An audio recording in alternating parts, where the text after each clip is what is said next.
देखो आजकल कई सारी समस्याएं पढ़ाई को लेकर के भी, कि हमारे बच्चे तो खूब पढ़ते हैं लेकिन फिर भी याद ही नहीं रहता है, भूल जाते हैं, पढ़ाई में मन ही नहीं लगता है। तो देखो थोड़ा बहुत हम गाय माता जी से जुड़ी हुई बातें जाने कि पढ़ाई में गाय माता जी का क्या महत्व है। कुछ कुछ भाई बहन जब मैंने कल बताए तो वो विचार कर रहे होंगे दीदी भी क्या बता रहे, पढ़ाई से भी क्या भला गाय माता जी का संबंध है क्या? व्हाट इज रिलेशन बिटवीन काव एंड एजुकेशन? भला क्या ऐसा रिश्ता हो सकता है क्या? लेकिन गाय माता जी का पढ़ाई से बहुत संबंध है। But the special relation between काव एंड स्टूडेंट, क्योंकि पढ़ने के लिए दो चीजों की आवश्यकता होती है बच्चे को। एक तो आलस्य रहित शरीर और दूसरी होती है तेज बुद्धि। क्या कभी आलसी बच्चा पढ़ाई कर सकता है क्या? और जिसमें बुद्धि नहीं होती वो पढ़ पाता है क्या? अभी आलस्य कहाँ से आता है? तो गीता जी में भगवान कन्हैया ने लिखा है कि हे अर्जुन, इंसान जैसा अन्न खाता है वैसा ही उसका तन और मन हो जाता है। अब आज दिल्ली में गाय माता है नहीं, दूध भैंसों का जो डेयरियों से ला रही वही पी रही, इसलिए बुद्धि भी भैंसों की तरह और शरीर भी भैंसों की तरह हो गया है। आपने देखा होगा कि भैंस खा पी करके चारों पैरों को लंबा चौड़ा करके पड़ी रहती है, पड़ी पड़ी मूत्र त्याग लघु शंका पेशाब कर देती है, उसी में पूंछ को डुबा करके इधर उधर घुमा फिरा करके नाना धोना वॉशिंग बाथिंग भी कर लेती है। क्या कभी आपने गाय माता जी को बैठे बैठे मूत्र त्याग करते देखा क्या? नहीं देखा ना। अगर कोई बीमार गाय माता हो, बूढ़े गाय माता हो तो वो बात अलग, बाकी स्वस्थ गैया मैया कभी बैठे बैठे मूत्र त्याग नहीं करते।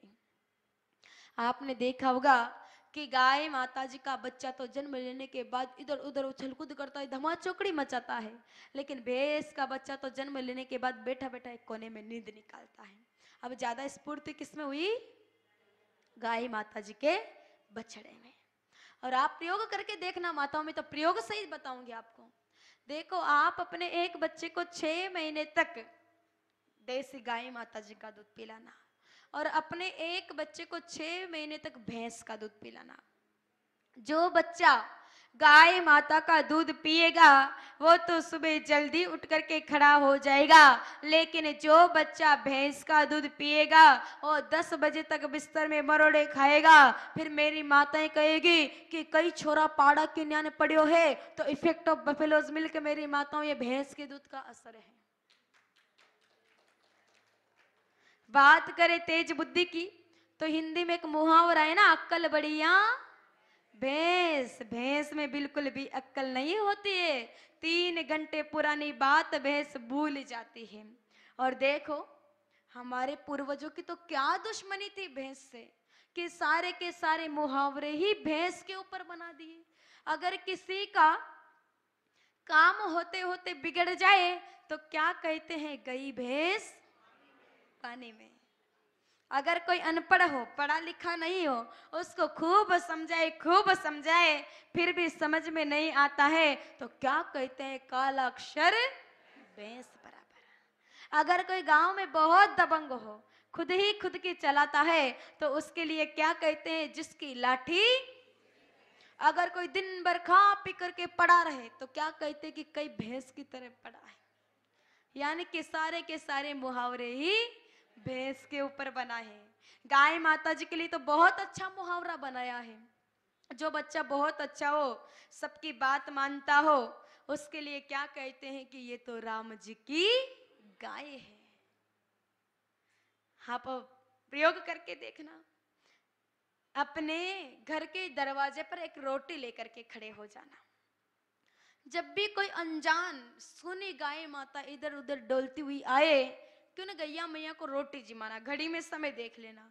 दूसरे दिन वो गाय माता उसी समय आपके दरवाजे के सामने आकर के खड़ी हो जाएगी। क्या गाय माता ने घड़ी पहनती है क्या? नहीं ना।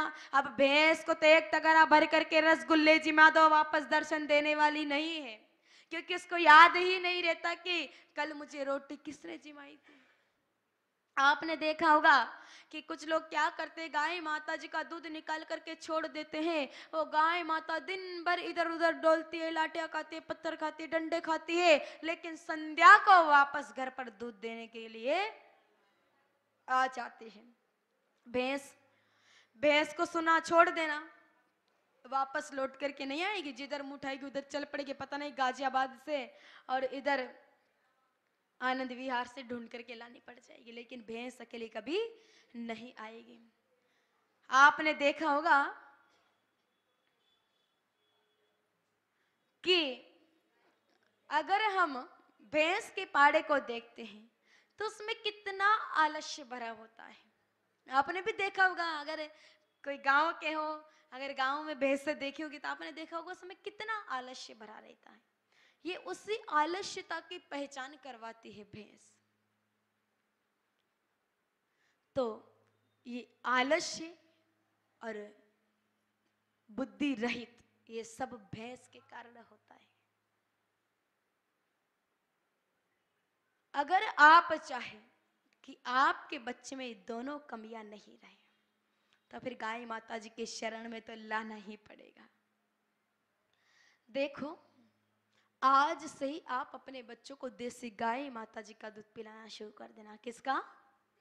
देसी गाय माता जी का। अब भैंस मैं बताती हूँ ना कहाँ से ला सकते हो आप। आपके यहाँ पर दूध आता है क्या? घर पर आता है। वो कौन लेके आता है? ग्वाला लेकर के आता है ना। आपके ग्वाला लाते हैं, इनके डेयरी वाला लेकर के आता। तो आप उस डेयरी वाले से कहो ना कि भैया गौ माता का दूध लेकर के आ। जब सभी कॉलोनी के लोग मांग करेंगे कि भैया देसी गाय माता का दूध लेके आ, तो उसको मजबूरी में लाना पड़ेगा। कहीं से भी लाए, लेकिन वो लाएगा आपके लिए। अरे कुछ तो थोड़ा सा दिमाग लगाओ। जब आप डेयरी का दूध ले सकते हो तो फिर उससे देसी गाय माता के दूध की मांग क्यों नहीं कर सकते अपने बच्चों के लिए? जब पूरी कॉलोनी वासी मांग करेगी तो उसको लाना ही पड़ेगा ना। एक इंसान करेगा तो वो निकाल देगा, लेकिन सभी मिलकर के ये मांग करेंगे तो शायद गाय माता की रक्षा हो सकती है। ऐसा तो कर सकते हो ना आप। मुझे पता है आप गाय माता नहीं रख सकते, आपने बहुत बार कहा दीदी हम गाय माता नहीं रख सकते, मैंने आपकी बात मानी है। काम तो गाय माता तक जा भी नहीं सकते हैं, यहाँ नजर ही नहीं आती है गाय माता, चलो ये भी मैंने आपकी बात मानी है। लेकिन अब तो आप बहाना नहीं बना सकते। आप सेवा करना चाहते हैं, अगर आप चाहते हैं कि हम हमारे जीवन का कल्याण करना चाहते हैं तो आप दूध के माध्यम से भी सेवा कर सकते हैं। ये भी एक प्रकार की सेवा हुई है। तो आप दूध की मांग करो ना अधिक अधिक कि गौ माता का दूध लाओ। वो डेयरी वाला कहीं से भी मंगवाएगा गांव से, लेकिन आप तक तो उपलब्ध करवा देगा। अरे भाई, ये सिर्फ है ना मन का अंधेरा है, उसको लेकर के हम बहाने बनाते हैं कि ऐसा है वैसा है। अगर दिल में जगह हो ना तो घर में अपने आप जगह हो जाती है। एक बार गाय माता जी को मन में बसा लो, फिर सेवा कैसे करनी है अपने आप प्रश्न उठने लग जाएंगे कि ऐसे सेवा करें वैसे सेवा करें। नहीं कर पाएंगे तो भी मन में भाव आएंगे कि अरे गाय माता की सेवा करनी चाहिए, पर एक बार मन में बसा लो गाय माता को। तो बात चल रही थी हमारी कि भैंस के दूध का रंग कैसा होता है, बताओ? सफेद। और देसी गाय माता जी के दूध का रंग पीला होता है। अब ये गाय माता जी के दूध का रंग पीला क्यों होता है? भाई जो चारा भैंस को खिलाते हैं वही गाय माता को खिलाते हैं, फिर ये पीलापन कहाँ से आता है? क्या अलग से ही चारे में कलर डालते हैं क्या? पीले रंग का स्प्रे करते हैं क्या? हल्दी खिलाते हैं क्या? केसर खिलाते हैं क्या? फिर ये पीलापन कहाँ से आया? तो देखो, गाय माता जी की पीठ पर जो थुआ होता है ना, थुई, उसमें एक सूर्य केतु नाम की नाड़ी होती है जिसका सीधा संबंध होता है सूर्य नारायण भगवान से। जो सूर्य नारायण भगवान की सवितु नाम की किरण से तरल स्वर्ण क्षार खींच करके, लिक्विड गोल्ड साल्ट खींच करके दूध में मिलाते हैं, जो दूध में मिलकर के कैरोटीन तत्व का निर्माण करता है। और उसी के कारण गाय माता जी के दूध का रंग पीला होता है। ऐसे पीलेपन वाले दूध को पीने से बच्चे की बुद्धि तेज होती है, आलस्य खत्म होता है और रोग प्रतिरोधक क्षमता भी बढ़ जाती है। अब दूध किसका पिलाओगे अपने बच्चों को? किसका? देसी गाय माता को। कुछ कह रही थी गाय का। अरे भाई, क्या आपने 6 दिनों में मेरे मुख से कभी गाय शब्द सुना है क्या? नहीं सुना है ना, तो फिर गाय किसको कह रहे हो आप? गाय माता। क्योंकि गाय तो आप उस जर्सी, होलिस्टीन, अमेरिकन, रेडियन, फ्रीजन को भी बोल देते हो, और वो कोई गाय नहीं है, वो तो पशु है, वर्ण संकर। वर्ण संकरता तो हमारे कुल का नाश करती है, ऐसा गीता जी के प्रथम अध्याय के 42वें और 43वें श्लोक में लिखा है। संकरो नरकाय वे कुल गणनम कुलस्य च पतंति पितरो है श्यामे लुप्त पिंडोदक क्रिया, के वर्ण संकरता कुल का नाश करेगी। इसलिए जर्सी गाय नहीं होती, वो पशु होती है, वो बनाया हुआ जीव है। गाय माता जी की 3 पहचान है, ध्यान से सुनना। जो आपके दिमाग में ब्रह्म बैठा है ना, वो निकल जाएगा ध्यान से सुनोगे तो। गाय माता जी की पहली पहचान है कि गाय माता जी की पीठ पर थुआ होता है, थुई होती है, कुकुट होता है, ठिठार होती है, शिवलिंग जैसा आकार होता है उभरा हुआ। उसको क्या बोलते हैं अपने दिल्ली की भाषा में? कुछ नहीं बोलते हैं? बोलते हैं ना, क्या बोलते हैं? थुई बोलते हैं। और जिनके गले में गलकंब हो, झालरी हो, लटकन हो, जब गाय माता चले तो झूले की तरह हिलनी चाहिए। और जब गाय माता जी हम्बाराव करे तो प्रणव घोष होना चाहिए, अम्मा। वो होती है देसी गाय माता। बात करे जर्सी की, तो जर्सी तो एकदम प्लेटफॉर्म वाइड की तरह बिना स्पीड ब्रेकर के सपाट जैसा अपना ये हाईवे जा रहा, उस प्रकार से गले में कोई गलकंबल नहीं होती है। और जो बाजे पुपाड़ी की तरह वो होती है जर्सी, यानी कि जरा जरा सी गाय माता जी की तरह दिखने वाली जर्सी। जरा शब्द का अर्थ है संस्कृत में बुढ़ापा।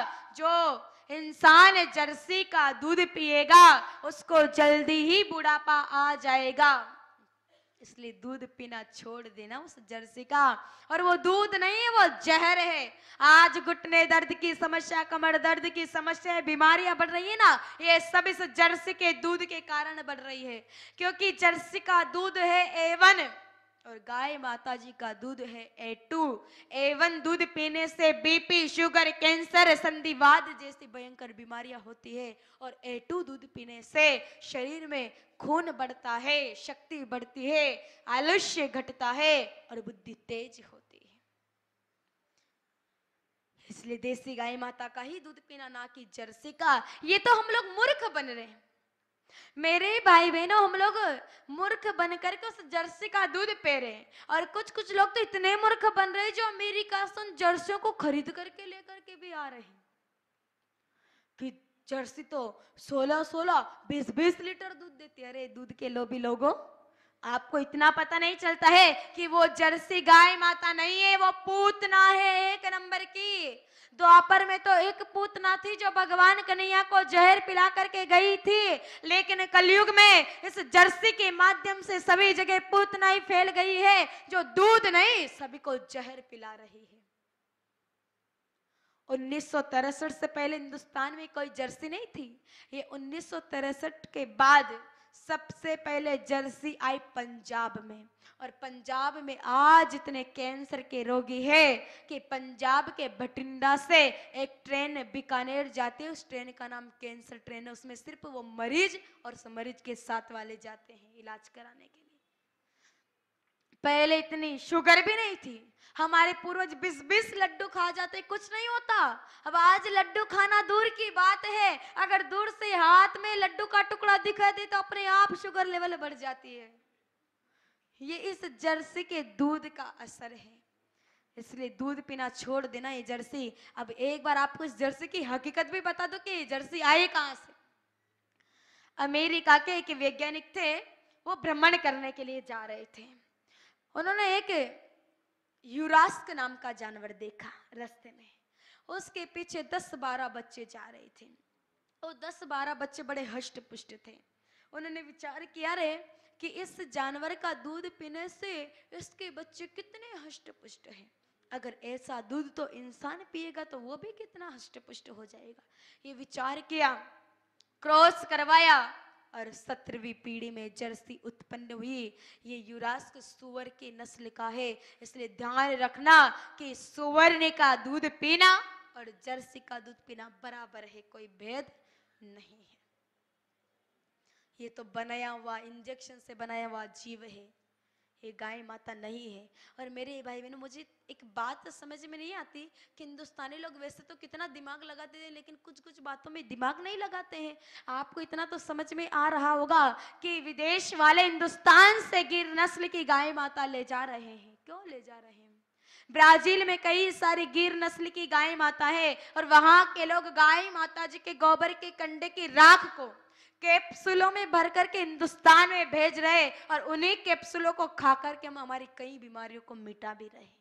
यानी कि विदेश वाले देसी गाय माता जी का महत्व समझ गए, लेकिन हम हिंदुस्तानी होकर के देसी गाय माता जी का महत्व नहीं समझ पा रहे। मैंने कल ही बताया था कि गाय माता जी के मूत्र में सोना भी मिला है। ठोस रूप में आ जाएगा तो फिर तो देखो लोग क्या गाय माता जी की महिमा गाएंगे, क्योंकि फिर तो स्वार्थ रहेगा ना। और आज स्वार्थ चाहिए प्रत्येक इंसान को। थोड़ा सा इस स्वार्थ से दूर होकर के कुछ ना कुछ धर्म का काम भी करना सीखो। तो दूध किसका पिलाओगे अपने बच्चों को? देसी गाय माता का। अब गाय माता का दूध कहां से लाओगे? गाय माता तो है नहीं, फिर किसका दूध पिलाओगे? किसका पिलाओगे? दूध वालों को कहेंगे कि देसी गाय माता का दूध लेकर आए। कौन कौन ऐसी माताएं और ऐसे भाई जो आज से ही डिमांड करेंगे आपके पास जो डेयरी वाला था कि भैया गाय माता का दूध लेकर का? खड़े हाथ करो जो चाहते हैं। बहुत अच्छी बात है, तालियां बजाइए मेरे भाई बहन। सिर्फ हाथ खड़े करने से भी काम नहीं चलेगा, ये करना पड़ेगा। मैं कभी वापस दिल्ली आना होगा तो वापस पूछूंगी, ये मत विचार करना कि दीदी तो भूल गए, हिसाब लूंगी पुराना वापस। तो बात चल रही थी कि बच्चों को देसी गाय माता जी का दूध पिलाए। अब देखो, आपके बच्चों को नौकरी भी करवाना है क्या? आपको किस किस को अपने बच्चों को नौकरी करवाना, वो खड़े हाथ करो। एक कोई करवाना? अच्छा, एकदम सीधे हाथ खड़े करो, नीचे कर लो। कौन सी नौकरी करवाना है? चपरासी वाली कि कलेक्टर वाली? कौन सी नौकरी करवाना है? कलेक्टर वाली।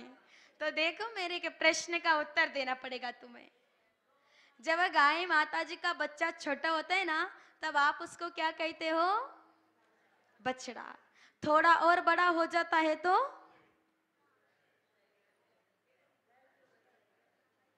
क्या कहते हैं? डायरेक्ट सांड पे थोड़ी पहुंच जाता है। बछड़ा के बाद और भी स्टेप आती है। क्या? टोगड़िया कहते हैं ना। बेड़ क्या नहीं कहते? तो बछड़े से बड़े ही तो टोगड़िया होता है ना, वो छोटा ही टोगड़िया कहते हैं ना। जानते हैं ना आप टोगड़िया? फिर उसके बाद में थोड़ा और बड़ा होता है तो नारो। नारा नहीं कहते क्या? नारकिया नहीं कहते? अच्छा, बेल कहते हैं। यानी कि 3 स्टेप प्रोग्रेस हुई। पहले बछड़ा था, फिर टोगड़िया, फिर बेल हुआ। अब भैंस का बच्चा जब छोटा होता है तब उसको क्या कहते हैं? पड्डा। बड़ा हो जाता है तो जवान हो जाता है तो, और मर जाता है तो भी, यानी कि वो पड्डा पड्डा पड्डा ही रह जाता है, बिल्कुल भी आगे नहीं बढ़ता है। अब जो बच्चा गाय माता का दूध पिएगा वो तो बछड़ा, टोगड़िया और बैल की तरह आगे बढ़ता चला जाएगा। लेकिन जो माता पिता अपने बच्चे को भैंस का, डेयरी का दूध पिलाएंगे वो पड्डे के नाम पड़ा ही रह जाएगा। इसलिए दूध किसका पिलाओगे? देसी गाय माता जी का। अब देखो, ये तो सिर्फ समझाने की बात हुई थी। करना क्या? वो ध्यान से सुनना कि आपके बच्चों को क्या करना चाहिए। आपके बच्चों से 3 काम करवाना। बच्चों को सुबह जल्दी उठाना, उठा करके 1 लोटा जल उगते हुए सूर्य नारायण भगवान को चढ़ाना है। जब सूर्य नारायण भगवान लाल रंग के रहे, केसरिया रंग के रहे, उस समय बताओ सूर्य नारायण भगवान से कितनी किरणें निकलती हैं? कितनी? 7? संख्या तो निकलती है लेकिन गिनती में बताओ। सूर्य नारायण भगवान से मुख्य 8 किरणें निकलती है। 7 तो भगवान के घोड़े होते हैं और 8वां भगवान का सारथी होता है। उस किरण का नाम होता है धर्मिष्ठ किरण। वो धर्मिष्ठ किरण सिर्फ सूर्य भगवान लाल रंग के रहते तभी निकलती है। और जो बच्चा धर्मिष्ठ किरण की उपस्थिति में जल चढ़ाएगा उसकी बुद्धि तेज होगी। फिर बच्चों को कहना कि बेटा गाय माता जी की परिक्रमा कर 7 और परिक्रमा करते समय चौपाई बोलनी है जो मैं यहाँ कर बोल करके बता रही हूँ और किताबों में भी लिखित रूप में उपलब्ध हो जाए। गुरु ग्रह गयऊ पढ़न रघुराई, गुरु ग्रह गयऊ पढ़न रघुराई, अल्प काल विद्या सब आई, अल्प काल विद्या सब आई।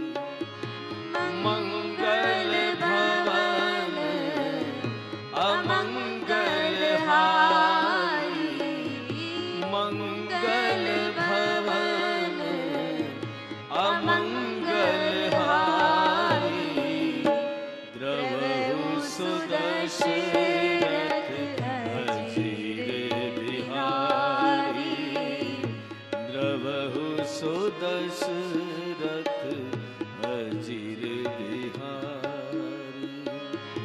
जय जय गौ माता, जय गुरुदाता, जय जय गौ माता, जय गुरुदाता, कृपा करो प्रभु दीन दयाला, कृपा करो प्रभु दीन दयाला, कृपा करो प्रभु दीन दयाला। तो 7 परिक्रमा बच्चे से करवानी है और इस चौपाई का उच्चारण करवाना है। गुरु ग्रह गयऊ पढ़न रघुराई, अल्प काल विद्या सब आई। और बच्चे को रात्रि को सोते समय 1 गिलास गाय माता का दूध पिला करके सुला देना। जिस भी बच्चे ने ये 3 काम कर लिए, अगर उसका पढ़ाई में मन नहीं लगता होगा तो पढ़ाई में मन लगने लग जाएगा। अगर वो खूब तोते की तरह रटता होगा 3 बार पढ़ने में याद हो जाएगा। अगर ये भूल भी जाता है तो भी अब सिर्फ मेरे भाई बहनों ज्यादा पढ़ने की आवश्यकता नहीं पड़ेगी।